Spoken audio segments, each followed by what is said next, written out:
आज का ये वीडियो हर उस जेई एस्पिरेंट के लिए है जो 2027 के एग्जाम को टारगेट कर रहा है। 11th और 12th क्लास में स्टूडेंट्स के पास बहुत सफिशिएंट टाइम होता है। अगर थोड़े बहुत बैकलॉग भी हो जाते हैं तो उसको रिकवर कर सकते हैं, लेकिन आप नहीं कर पाओगे।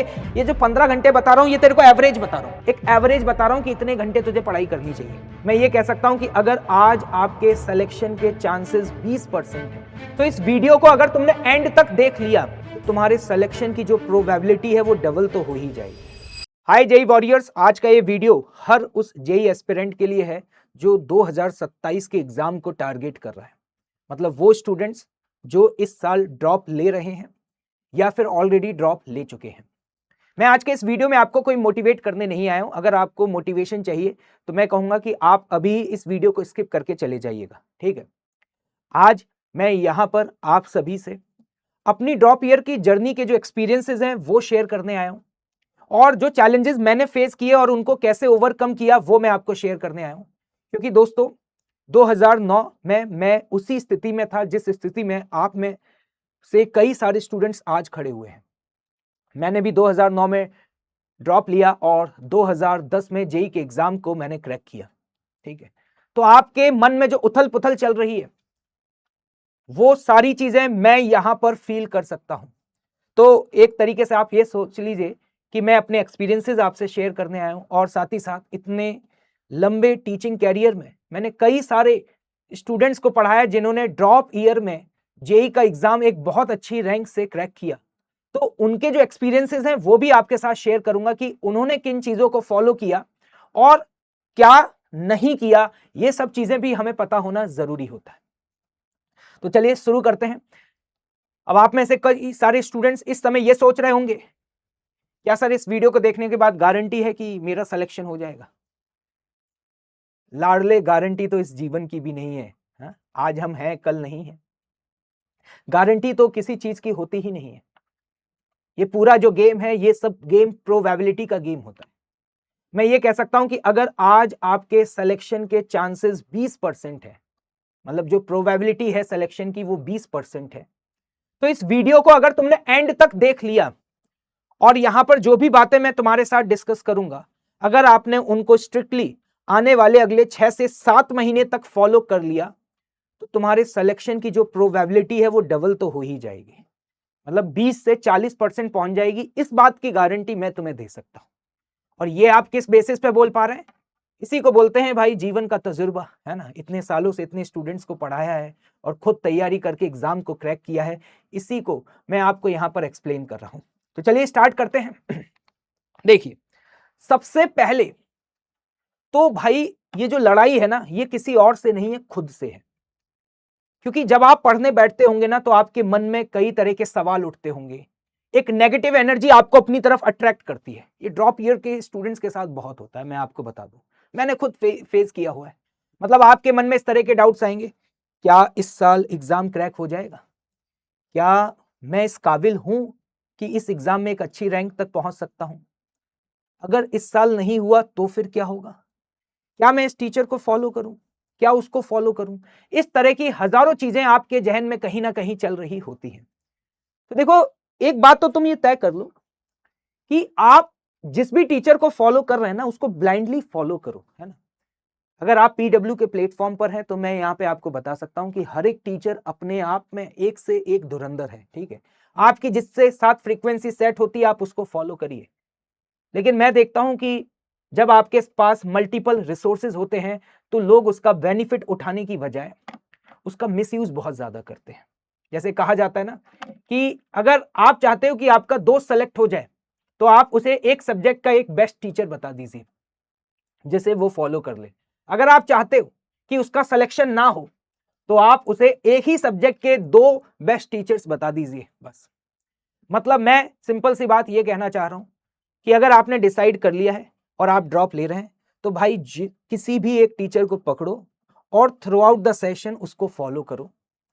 वो जो हो आपको होमवर्क दे रहा है वो करो अच्छे से, उसके क्लास नोट्स को अच्छे से पढ़ो, वो जैसे गाइड कर रहा है उसे फॉलो करो यार, है ना। आपको आज ऑनलाइन प्लेटफॉर्म पे इतने सारे रिसोर्सेज मिल जाते हैं, उसका आप इतना ज्यादा मिसयूज करते हैं। 2 दिन इधर 3 दिन उधर इस तरीके से भटकते रहते हैं। 2-3 महीने इस तरीके से करने से क्या होता है, फिर आपके बैकलॉग्स क्रिएट हो जाते हैं। और याद रखना, एक बार अगर गाड़ी ट्रैक से नीचे आ गई ना, तो बेटा दोबारा से उन बैकलॉग्स को कवर करने का समय भी नहीं मिलेगा। जैसे 11th और 12th क्लास में स्टूडेंट्स के पास बहुत सफिशिएंट टाइम होता है, अगर थोड़े बहुत बैकलॉग भी हो जाते हैं तो उसको रिकवर कर सकते हैं, लेकिन आप नहीं कर पाओगे क्योंकि आपके पास सिर्फ और सिर्फ अगले 6 महीने बचे हुए हैं। और इन 6 महीने में या तो तुम अर्श पे होगे या फिर तुम फर्श पे होगे। तो मैं ये कह रहा हूं कि ये जो one of the best teacher की जो तुम खोज में लगे हुए हो, इस खोज से बाहर निकलो और रियलिटी को समझो। ठीक है, आप एक टीचर को पकड़ो और उसे ब्लाइंडली फॉलो करते चले जाओ, आपको पता भी नहीं चलेगा कि कब आप अपनी मंजिल तक पहुंच गए हो। यार मुझे तो याद है कि जब हम पढ़ा करते थे तो उस समय हम ऑफलाइन पढ़ा करते थे। भाई ऑफलाइन में हम जिस बैच में जाते थे उसमें एक टीचर आता था, पढ़ाता था। भाई हम कभी भी बेस्ट टीचर नहीं ढूंढते थे, जो आया जैसे पढ़ाया पढ़ाता रहता था, कोशिश करते रहते थे और धीरे धीरे पता भी नहीं चला यार, सेलेक्ट होकर के चले गए। लेकिन तुम लोग पता नहीं क्या कर रहे हो। तो आई रिक्वेस्ट टू एवरीवन कि प्लीज आप इस डायरेक्शन में ना जाइए, नहीं तो आज से 1 महीने बाद तुम्हें रिग्रेट होना स्टार्ट हो जाएगा। और ज्यादा किसी से ज्ञान मत लो, ठीक है। आप इस समय लगभग 17-18 साल के हो चुके होगे, 12वीं पास कर चुके हो।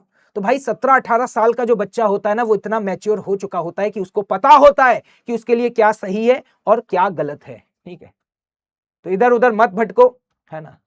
चुपचाप से अपने टीचर्स को ब्लाइंडली फॉलो करना स्टार्ट कर दो। ये चीज है वेट ऑफ एक्सपेक्टेशंस। ये क्या है, आपके पेरेंट्स को आपसे बहुत उम्मीद है ना। और वो उम्मीद जो है वो कहीं ना कहीं हमारे लिए बोझ भी बन जाती है और एक ना चाहते हुए भी हमारे ऊपर एक मेंटल प्रेशर क्रिएट करती है। और आप में से वो स्टूडेंट्स जो घर रहकर के तैयारी करते हैं, उनके ऊपर तो ये एक्सपेक्टेशंस और ज्यादा होती हैं, क्योंकि पूरे दिन आप घर में ही रहते हैं। तो घर में रहेंगे तो आपका वार्तालाप होगा। अब जब आपका वार्तालाप होगा तो पेरेंट्स कुछ ना कुछ एक दिन में ऐसे स्टेटमेंट बोल देते हैं जो आपको बहुत ज्यादा चुभ जाते हैं। जैसे कि फॉर एग्जाम्पल, बेटा इस बार तो हो जाएगा ना, इस तरीके का स्टेटमेंट बोल दिया। या फिर कितने घंटे पढ़ रहे हो, या फिर शर्मा जी का लड़का देखा, उसकी कितनी अच्छी रैंक आई है, अखबार में फोटो आया है।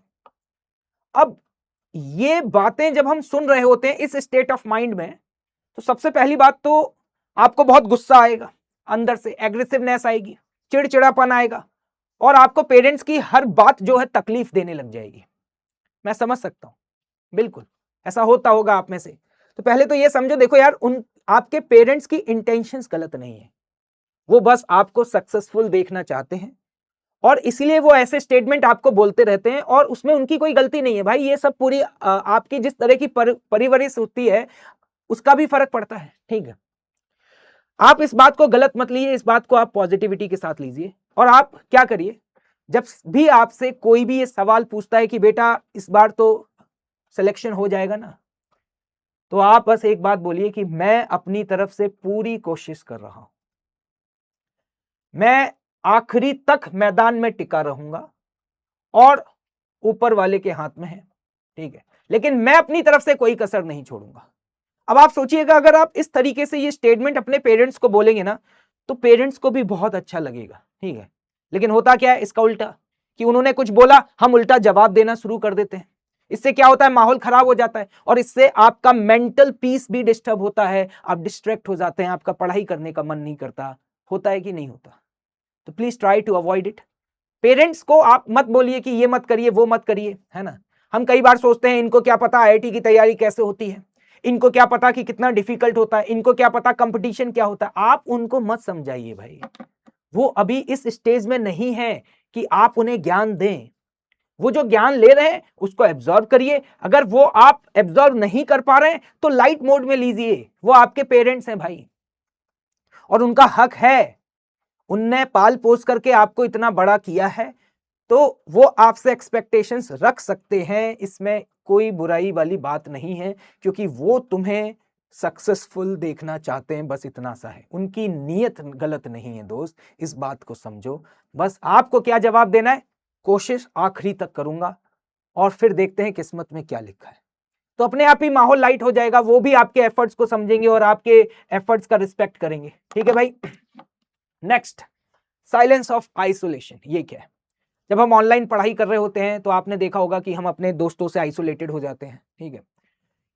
जो भी इवेंट्स वगैरह होते हैं, लाइक बर्थडे सेलिब्रेशंस हो गया, या परिवार में कहीं पे रिश्तेदारी में कोई शादी वगैरह है, मामा की शादी, बुआ की शादी, वो भी हम मिस कर रहे होते हैं। ठीक है। हमारे साथ के दोस्त कॉलेज में जा रहे होते हैं, है ना, इंस्टाग्राम पे आईडीज बना रहे होते हैं, कॉलेज के फोटोज लगा रहे होते हैं, और हम यहाँ पे संघर्ष कर रहे होते हैं। कितना बुरा लगता है, मैं समझ सकता हूँ, फील किया हुआ है मैंने। लेकिन दोस्त, सबका वक्त आता है। ठीक है। अभी ये जो वक्त है, ये वो वक्त है जब आपको एक कर्मठ योद्धा बनकर के, ठीक है, इस रणभूमि में पूरी मेहनत से इस मैदान में आखिरी दम तक संघर्ष करना ही होगा। तेरा भी वक्त आएगा, उस वक्त का इंतजार कर। और मैं ये कह सकता हूं कि अगर तू शिद्दत से मेहनत करेगा तो निश्चित तौर पर तू एक बहुत अच्छी रैंक तक पहुंच जाएगा। आपको कई सारे आपके दोस्त आएंगे जो डीमोटिवेट करेंगे, आपको कुछ ऐसी कहानियां सुनाएंगे कि भाई उस एक्स बंदे ने ड्रॉप लिया था, ड्रॉप लेने से पहले उसका 92 परसेंटाइल आया था, ड्रॉप लेने के बाद तो उसका 80 भी नहीं आया। अब ऐसी स्टोरी सुन करके क्या होगा भाई? नेगेटिविटी आएगी, यार ड्रॉप लेने के बाद ऐसा हो गया। हाँ, हो सकता है, इसमें कोई गलत थोड़ी है। लेकिन एक बात बताओ, 100 में से ऐसी कहानियां कितनी होंगी जिन्होंने ड्रॉप लिया हो और ड्रॉप लेने के बाद उनका इंप्रूवमेंट नहीं हुआ हो और उन्होंने शिद्दत से मेहनत करी हो? कितनी होंगी?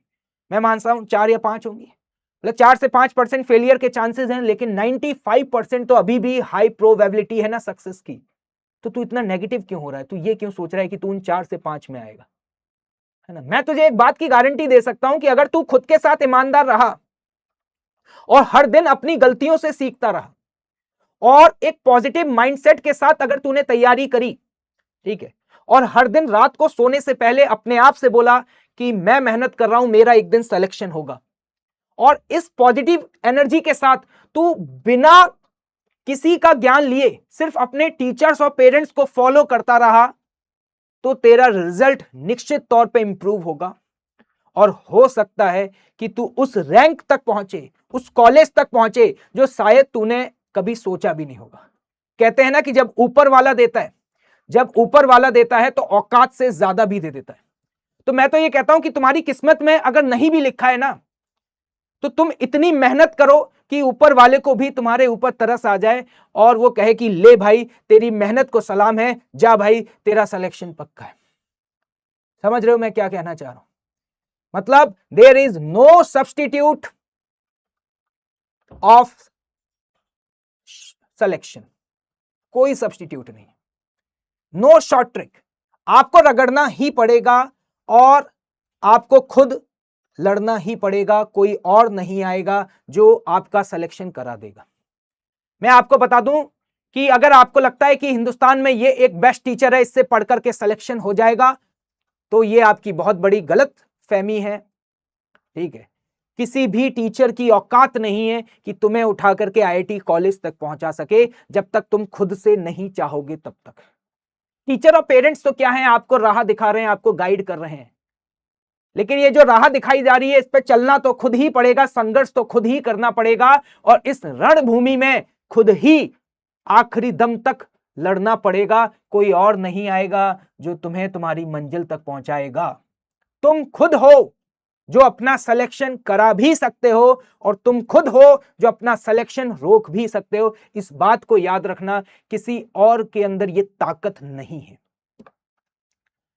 Last, academic balls and blockages. ये क्या है? जब हम पढ़ाई कर रहे होते हैं, क्लासेस को अटेंड कर रहे होते हैं, तो कई बार ऐसा होता है कि क्लासेस के दौरान एकदम से हमें समझ में नहीं आता। ठीक है।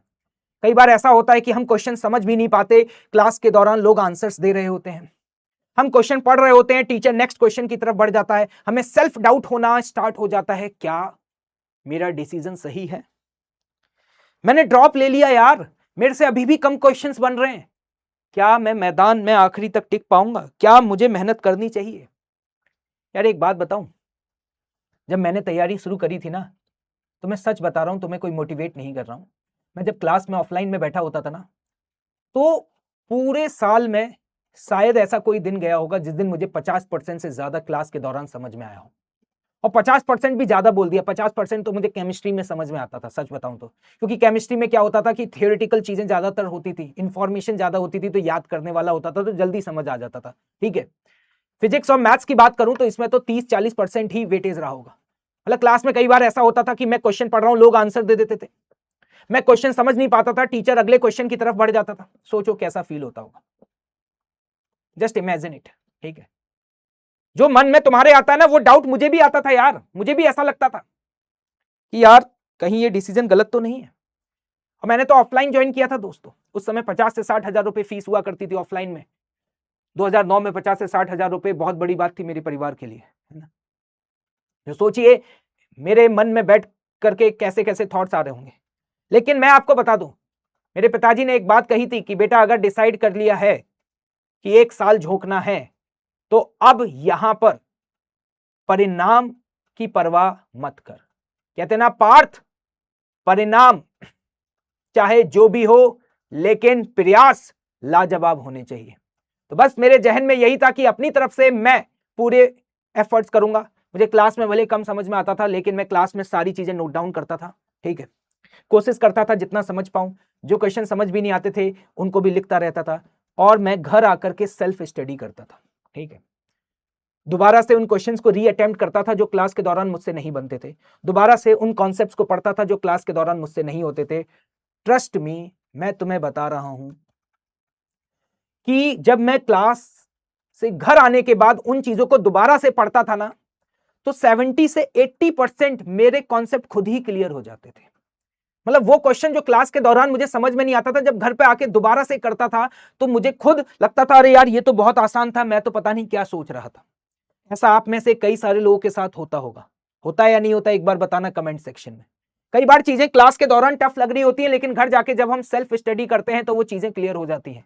और मैं आपको बता दूं कि अगर आप रेगुलर बेसिस पे सेल्फ स्टडी करते रहोगे, है ना, अपनी क्लासेस अटेंड करो, नोट्स बनाओ, लेकिन आप ये मत सोचो कि टीचर ही समझा के जाएगा, भैया फीस बढ़ दी अब इसकी जिम्मेदारी है। अबे नहीं नहीं, जब तक तुम घर पे जाकर के अपनी तरफ से एफर्ट्स नहीं करोगे, ब्रेन स्टॉर्मिंग नहीं करोगे, ऐसा क्यों किया, ऐसा क्यों नहीं किया, ऐसा करते तो क्या होता, ये कॉन्सेप्ट क्यों लगाया, ये फॉर्मूला क्यों लगाया, जब ये सारी चीजें आप खुद से करोगे ना, ट्रस्ट मी, तुम सिलेक्शन के धीरे धीरे और करीब पहुंचते जाओगे।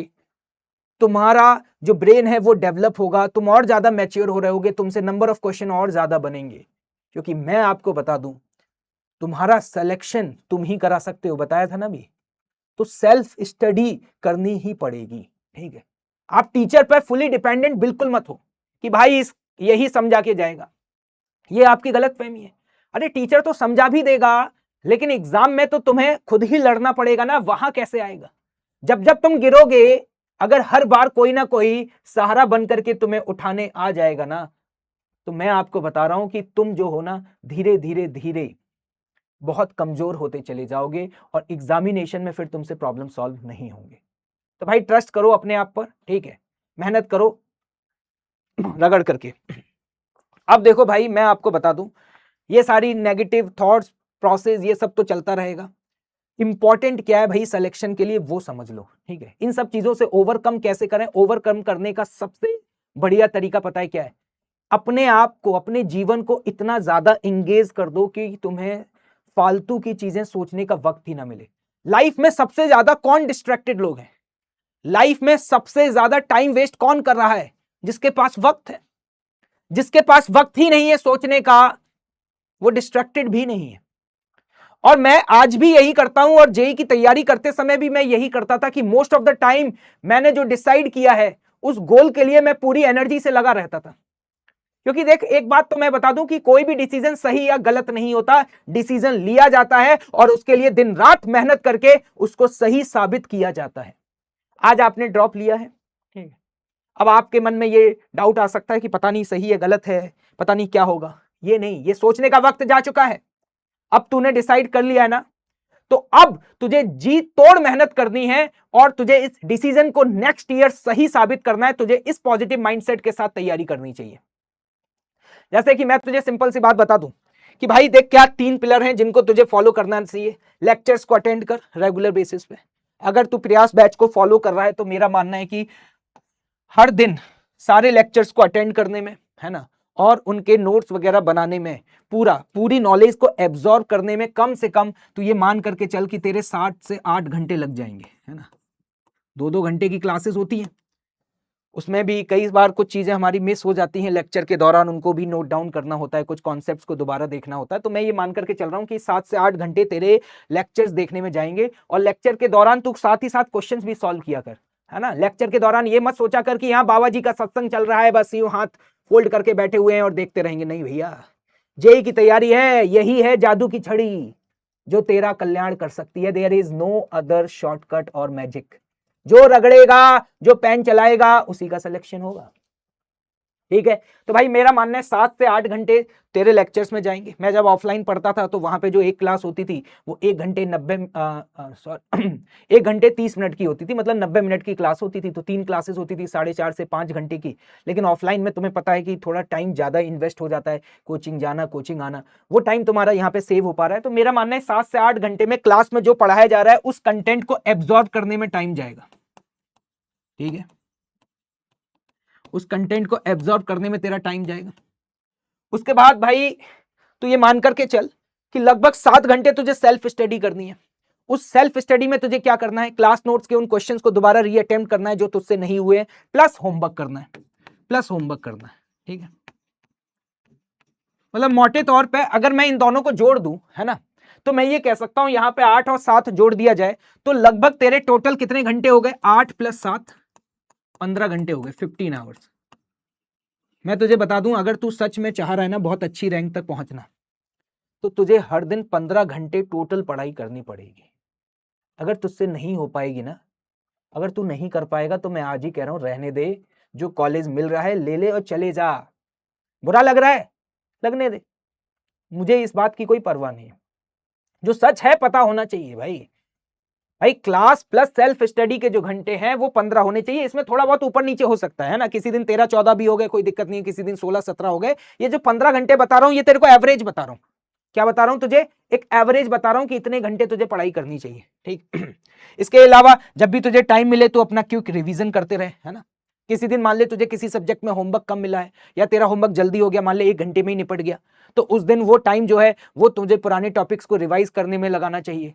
और रिवीजन के दौरान क्या करना चाहिए, तुझे ब्रेन स्टॉर्मिंग करनी चाहिए। ब्लैंक पेपर ले, उस पर वो सारे कॉन्सेप्ट, सारे फॉर्मूले लिख लिख करके देख। तेरा दिमाग जो है वो थोड़ा सा ब्लैंक हो जाएगा, तुझे एकदम से कुछ चीजें याद नहीं आएंगी, दिमाग पे धीरे धीरे स्ट्रेस डालेगा तो तुझे 70 से 80% चीजें याद आने लग जाएंगी। और इस तरीके से इस जर्नी को चलने दे भाई, है ना। अगले 6 महीने तक ज्यादा ज्ञान मत ले, ज्यादा यूट्यूब पे वीडियोस मत देखना, ठीक है। बेस्ट स्ट्रेटेजी 100 दिन में आईआईटी कैसे क्रैक होगी, 2 दिन में कैसे क्रैक होगी, ये सब छोड़ दे, ठीक है, और चुपचाप से ये सब कर।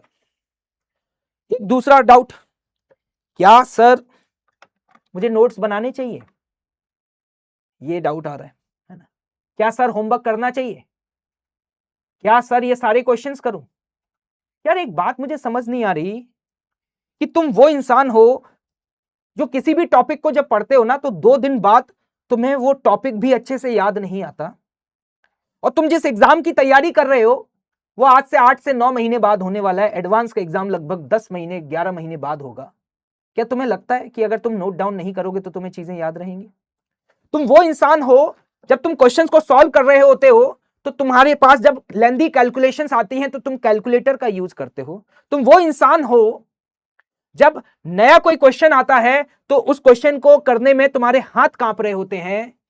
क्या तुम्हें लगता है कि तुम बिना नोट किए और बिना क्वेश्चन सॉल्व किए सेलेक्ट हो जाओगे। यार ये सवाल तुम्हारे मन में आ कैसे रहे, ये सवाल मैंने तो कभी नहीं पूछे। मतलब मैंने जब तैयारी करी तो मैंने कभी क्लास में जाकर के ये नहीं पूछा क्या ये नोट करना है। मुझे खुद पता था कि मैं जिस एग्जाम की तैयारी कर रहा हूं मुझे अगर वहां तक आज जो पढ़ाया है उसको कंटेंट को मेंटेन रखना है तो नोट करना ही है। नहीं तो फिर आप रिवाइज कैसे करोगे, दोबारा लेक्चर देखोगे, इतना टाइम मिलेगा तुम्हें, है क्या बार बार इसी सेम साइकिल को फॉलो करते रहोगे। तो ये फालतू के सवाल पूछ करके अपने आप को गुमराह मत कर, है? ये जो सवाल तू पूछ रहा है ना ये अपने आप से पूछ, हर सवाल का जवाब तेरे पास खुद है। और तेरा कंपटीशन किसी और से नहीं, तेरा कंपटीशन खुद अपने आप से है। याद रखना इस बात को। तुझे किसी और को पीछे नहीं करना, तुझे अपने आप को पीछे करना है और इस लॉन्ग मैराथन में तुझे उस फिनिश लाइन को टच करना है। ठीक है, ये बात दिमाग में बिठा ले। रुकना नहीं है, आखिरी तक लड़ना है। ये सिंपल सा रूल तुझे मैंने बता दिया है। इस रूल को अगर तू फॉलो कर सकता है अगले 6-7 महीने तक, अगर तू हर दिन लगभग ऑन एन एवरेज 14 से 15 घंटे पढ़ने की काबिलियत रखता है, टिक सकता है, तो मोस्ट वेलकम, ज्वाइन प्रयास 2.0 और शुरू हो जा। और भाई साहब, अगर तुझे लग रहा है मुझसे नहीं हो पाएगा तो भैया इस भीड़ में मत पड़। ठीक है, हर किसी के लिए हर चीज नहीं होती, कुछ और कर ले, जिसमें तुझे इंटरेस्ट हो वो कर ले। मैं तो यही कहूंगा दोस्त। एक और बात बता देता हूं लास्ट में, ये चीज जो है वो कई सारे स्टूडेंट्स फॉलो नहीं करते हैं, लेकिन ये जो मॉक टेस्ट एनालिसिस है इसने मेरी बहुत हेल्प करी है एक अच्छी रैंक तक पहुंचने के लिए। और मेरे स्टूडेंट्स जो बहुत अच्छी रैंक्स तक पहुंचे हैं उन्होंने इस चीज को बहुत ज्यादा महत्व दिया है। और इसमें मैं आपको बताने जा रहा हूं कि जो भी आप टेस्ट पेपर्स देते हैं या जो भी आप क्वेश्चंस को अटेम्प्ट करते हैं तो उनमें आपसे क्या गलतियां हो रही हैं उनको आप मेंशन करिए। इसके अलावा जब आप क्वेश्चंस को सॉल्व कर रहे होते हैं तो उन क्वेश्चंस में वो जो कॉन्सेप्ट लग रहा है तो ये कॉन्सेप्ट यहाँ क्यों लगा उसे भी लिखा करिए। और प्लीज आप जो भी क्वेश्चन सॉल्व करते हैं उसको किसी रफ कॉपी या फेयर कॉपी वाला कॉन्सेप्ट ही मत रखिए, एक ही कॉपी रखा करिए। वही रफ है वही फेयर है, जितनी भी आप गलतियां कर रहे हैं उसी कॉपी में करिए, क्योंकि जो लोग ज्यादा गलतियां करते हैं वही गलतियों से सीखते हैं। मतलब इस साल एक चीज जरूर ध्यान रखना, सिर्फ लेक्चर देखने से और नोट्स बनाने से सिलेक्शन नहीं होता है। हाँ, नहीं होता है। सिलेक्शन तब होता है जब आप रेगुलर बेसिस पर टेस्ट देते हैं। सिलेक्शन तब होता है जब आप उस टेस्ट पेपर की एनालिसिस करते हैं, आप अपनी मिस्टेक्स को मार्क करते हैं और आपने जो मिस्टेक्स करी हैं उन मिस्टेक्स पे आप थोड़ा डीप एनालिसिस करते हैं कि ये मिस्टेक क्यों हुई थी, यहां पे ये फॉर्मूला गलत क्यों लगा था, ये कैलकुलेशन एरर क्यों हुआ था, और उन सारी मिस्टेक्स को आप नोट डाउन करते हैं। और जब आप पेपर देते हैं तो पेपर अटेम्प्ट करते समय बेस्ट स्ट्रेटेजी क्या होगी, टाइम को किस तरीके से मैनेज करना है, इन सब चीजों को जब आप पैरेलली लेकर के चलेंगे तभी आप एग्जाम में अच्छा परफॉर्म कर पाएंगे। क्योंकि अंत में तेरे पास कितना ज्ञान है, सब्जेक्ट की कितनी डीप नॉलेज है, वो मैटर नहीं करेगा। अंत में मैटर करेगा कि जो तू एग्जाम देकर के आया है उसमें तूने कितना परफॉर्म किया है। और वो परफॉर्मेंस डिपेंड करेगा कि तू टेस्ट पेपर एनालाइज करता है या टेस्ट पेपर देने के बाद चद्दर ओढ़ के सो जाता है। मुझे पता है थोड़ी तकलीफ हुई होगी मेरी बातें सुन करके, क्योंकि सच सुनना, एक्सेप्ट करना थोड़ा सा मुश्किल होता है, लेकिन मुझे इस बात की कोई परवाह नहीं है कि आप मेरे बारे में क्या सोचते हैं। ठीक है, जो मुझे बताना था, जो मेरी जर्नी से मैंने सीखा है वो मैंने आपको बता दिया है। ठीक है, तो अगर तुम्हें लगता है कि तुम मेहनत करने के लिए तैयार हो तो शुरू हो जाओ दोस्तों। आज से t = 0 सेट करो और लग जाओ। और लोग क्या कहते हैं, किसके साथ क्या हुआ था, अपनी कहानी किसी और से कंपेयर मत करना, क्योंकि ऊपर वाले ने हर इंसान को अलग बनाया है और आप अपनी कहानी खुद लिखेंगे, आपकी कहानी कोई और नहीं लिखेगा। ठीक है, तो किसी और को ये हक नहीं है कि वो ये बता सके कि तेरा कल कैसा होगा, क्योंकि जिसे अपने अगले पल के बारे में नहीं पता वो तेरा कल कैसे बता सकता है। तो मैं चाहूंगा कि ये कहानी आप खुद अपनी मेहनत से लिखिए। और best wishes to all those जो ये डिसाइड कर चुके हैं कि मुझे 1 साल मेहनत करनी है और दिन रात रगड़ करके मेहनत करनी है, तो मेरी विशेष उन सबके साथ हैं। लगे रहिए, मैदान में टिके रहिए और आखिरी तक लड़ते रहिए। जय हिंद, जय Bharat, bye bye, love you all, take care.